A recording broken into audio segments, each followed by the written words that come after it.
SCR कळंत्री प्राथमिक विद्यालयाचे chairman माननीय भाऊसाहेब श्री भोजराजजी कुंशी, तसेच चाळीसगाव एज्युकेशन सोसायटीचे अध्यक्ष माननीय आबासाहेब RC पाटील सर यांचे मी संगीता मोराणकर आपल्या SCR कळंत्री प्राथमिक विद्यालयाच्या वतीने शब्दसुमनांनी हार्दिक स्वागत करते।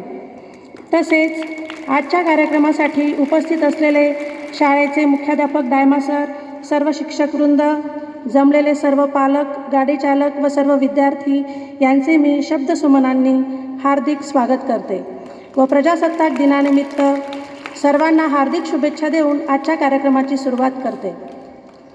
विद्यार्थी मित्रांनो, आज प्रजासत्ताक दिन साजरा करण्यासाठी आपण सर्वजण जमलो आहोत। प्रजासत्ताक म्हणजे काय? तर शब्दशः प्रजासत्ताक म्हणजे प्रजेची सत्ता असणे। प्रजासत्ताक म्हणजे असे शासन ज्यामध्ये देशाचा राष्ट्रप्रमुख हा वारसा हक्काने निवडला जात नाही, तर तो लोकनिर्वाचित पद्धतीने निवडला जातो।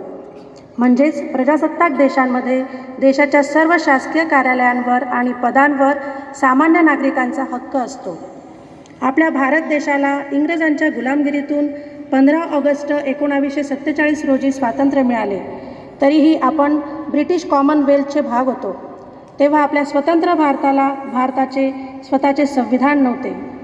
29 ऑगस्ट 1947 रोजी डॉक्टर बाबासाहेब आंबेडकर यांच्या अध्यक्षतेखाली स्वतंत्र भारताचे संविधान तयार करण्यासाठी मसुदा समितीची स्थापना केली गेली। 2 वर्ष 11 महिने आणि 18 दिवसाच्या कालावधीनंतर समितीने आपला मसुदा अंतिम केला आणि 26 नोव्हेंबर 1949 रोजी आपल्या भारताची राज्यघटना मंजूर करण्यात आली आणि ती स्वीकारण्यात आली। म्हणून आपण 26 नोव्हेंबर हा दिवस संविधान दिन म्हणून साजरा करतो आणि 26 जानेवारी 1950 रोजी संपूर्ण राष्ट्रासाठी भारतीय राज्यघटना लागू करण्यात आली। भारताच्या संविधानाच्या निमित्ताने 26 जानेवारी या दिवशी आपण आपला प्रजासत्ताक दिन साजरा करीत असतो। आज आपल्या भारताला प्रजासत्ताक पद्धती लागू करण्याला 75 वर्ष पूर्ण झाली आहेत आणि आज आपण आपल्या देशात 76वा प्रजासत्ताक दिन साजरा करीत आहोत। भारताचा प्रजासत्ताक दिन हा संपूर्ण देशात आनंदाने आणि उत्साहाने साजरा करण्यात येतो। विविध सांस्कृतिक कार्यक्रमांचे आयोजन करण्यात येते।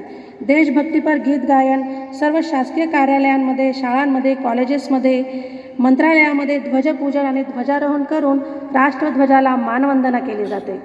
राष्ट्रगीत, ध्वजगीत आणि राज्यगीताचे गायन केले जाते। तरी मी आज मंचावर उपस्थित असणाऱ्या मान्यवरांना विनंती करते की त्यांनी ध्वजपूजन आणि ध्वजारोहण करून आपल्या विद्यालयामध्ये देखील प्रजासत्ताक दिन आनंदाने साजरा करूया।